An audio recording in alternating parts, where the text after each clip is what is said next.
Railway crossing 65 number પર જે overbridge બનવા જઈ રહ્યો છે એ ખરેખર એક વિઝન વગરનો ઓવરબ્રિજ બનવા જઈ રહ્યો છે.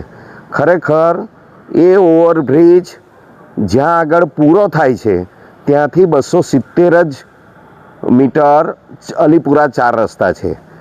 આ જે બ્રિજ બનવાનો ફક્ત રેલવે ક્રોસ કરવા માટે જ બનવાનો છે, પણ પછી ટ્રાફિક જામ થવાનો છે અલીપુરા 4 રસ્તા પર.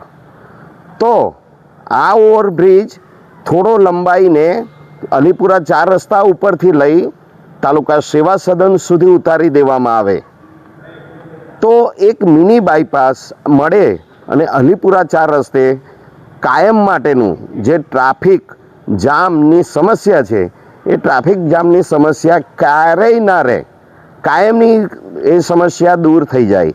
એટલા માટે અમે અહીં રિક્વેસ્ટ કરવાય છે કે જ્યાં સુધી આ ઓવરબ્રિજ અલીપુરા 4 રસ્તા ક્રોસ કરીને તાલુકા સેવા સદન સુધી ના ઉતારવામાં આવે ત્યાં સુધી આ બ્રિજનું કામ બંધ રાખવામાં આવે.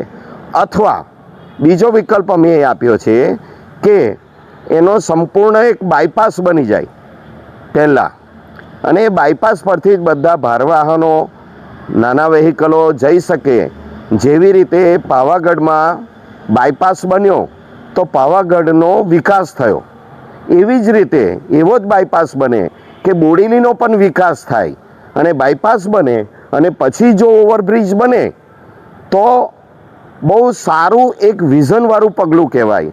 એટલે અમે બીજી રિક્વેસ્ટ એ કરી છે, પહેલાં બાયપાસ બનાવો અને પછી રેલવે ઉપરનો ઓવરબ્રિજ બનાવો, એ વિનંતી કરવા માટે અમે કલેક્ટર પાસે આવ્યા હતા.